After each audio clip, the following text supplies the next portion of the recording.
Hi, third graders. We are going to read chapter 6 of Pippi Longstocking today. Pippi arranges a picnic. We don't have any school today because we're having scrubbing vacation, said Tommy to Pippi. Scrubbing vacation? Well, I like that, said Pippi. Another injustice. Do I get any scrubbing vacation? Indeed I don't, though goodness knows I need one. Just look at the kitchen floor. But for that matter, she added, now I come to think of it, I can scrub without any vacation. And that's what I intend to do right now. Scrubbing vacation or no scrubbing vacation. I'd like to see anybody stop me. You two sit on the kitchen table, out of the way. Tommy and Annika obediently climbed up on the kitchen table, and Mr. Nilsson hopped up after them and went to sleep in Annika's lap. Pippi heated a big kettle of water, and without more ado, poured it onto the kitchen floor. She took off her big shoes and laid them neatly on the bread plate. She tied 2 scrubbing brushes on her bare feet and skated over the floor, plowing through the water so that it splashed all around her. I certainly should have been a skating princess, she said, and kicked her left foot up so high that the scrubbing brush broke a piece out of the overhead light. Grace and charm I have at least, she continued, and skipped nimbly over a chair standing in her way. Well, now I guess it's clean, she said at last, and took off the brushes. Aren't you going to dry the floor? Asked Annika. Oh, no, it can dry in the sun, answered Pippi. I don't think it will catch cold so as long as it keeps moving. Tommy and Annika climbed down from the table and stepped across the floor very carefully so they wouldn't get wet. Here's a picture of Pippi scrubbing her floors. Outdoors, the sun shone in a clear blue sky. It was one of those radiant September days that make you feel like walking in the woods. Pippi had an idea. Let's take Mr. Nilsson and go on a little picnic. Oh, yes, let's, cried Tommy and Annika. Run home and ask your mother then, said Pippi, and I'll be getting the picnic basket ready. Tommy and Annika thought that was a good suggestion. They rushed home and were back again almost immediately. But Pippi was already waiting by the gate with Mr. Nilsson on her shoulder, a walking stick in one hand and a big basket in the other. The children walked along the road a little way and then turned into a pasture where a pleasant path wound in and out among the thickets of birch and hazel.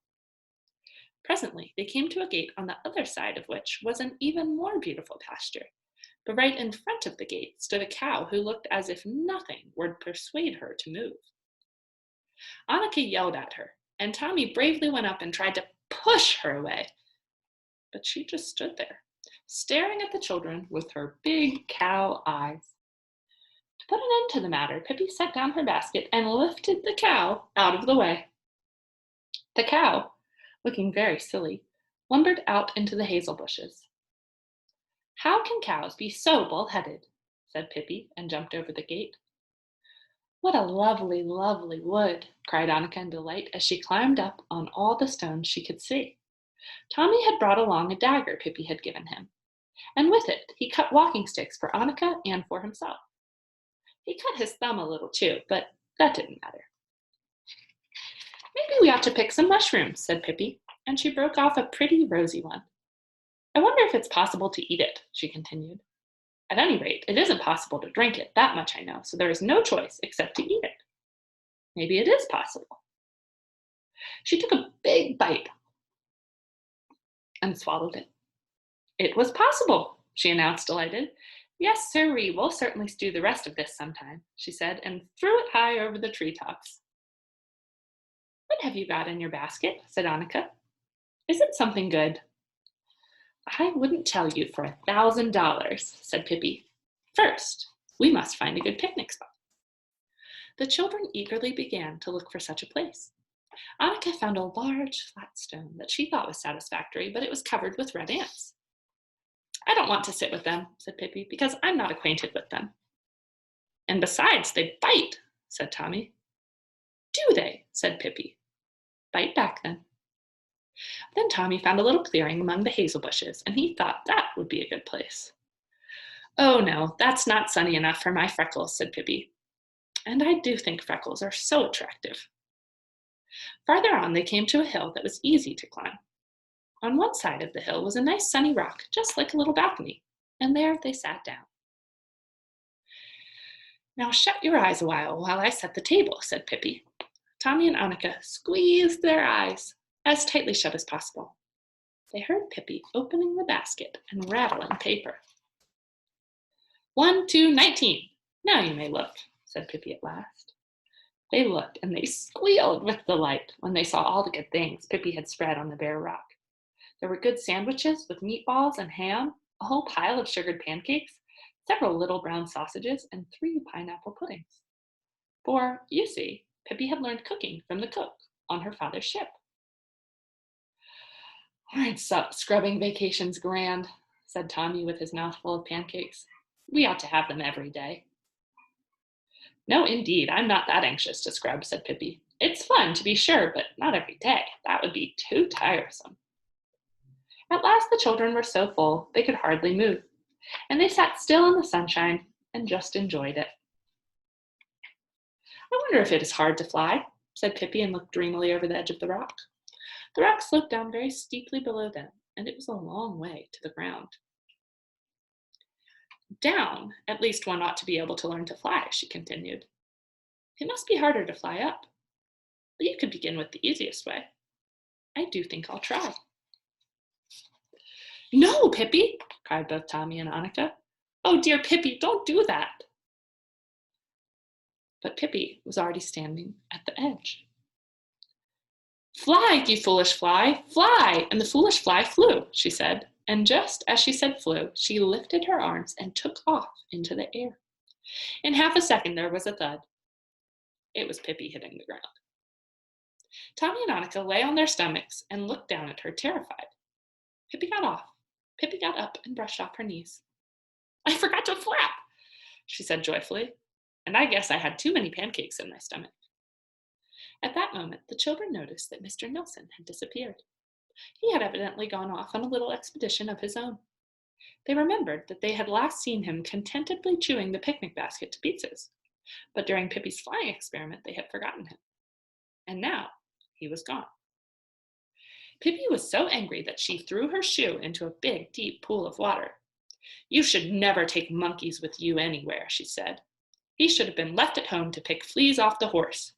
That would have served him right, she continued, wading out into the pool to get her shoe. The water reached up to her waist. I might as well take advantage of this and wash my hair, said Pippi, and ducked her head under the water and kept it there so long that the water began to bubble. There now, I've saved a visit to the hairdresser, she said contentedly when at last she came up for air. She stepped out of the pool and put on her shoe. Then they went off to hunt for Mr. Nilsson. Hear how it squishes when I walk? Laughed Pippi. It says gluffs, gluffs in my dress and squish, squish in my shoes. Isn't that jolly? I think you ought to try it too, she said to Annika, who was walking along beside her with her lovely flaxen hair, pink dress, and little white kid shoes. Some other time, said the sensible Annika. They walked on. Mr. Nilsson certainly can be exasperating. Frustrating, said Pippi. He's always doing things like this. Once in Arabia, he ran away from me and took a position as a maidservant to an elderly widow. That last was a lie, of course, she added after a pause.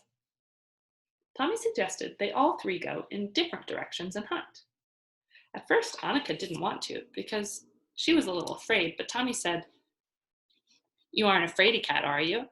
And of course, Annika couldn't tolerate such an insult, so off they all went. Tommy went through a field. Mr. Nilsson he did not find, but he did find something else. A bull. Or, to be more exact, the bull found Tommy, and the bull did not like Tommy, for he was a very cross bull who was not at all fond of children. With his head down, he charged toward Tommy, bellowing fearfully. Tommy let out a terrified shriek that could be heard all through the woods. Pippi and Annika heard it and came running to see what was the matter. By that time, the bull had almost reached Tommy, who had fallen head over heels over a stump.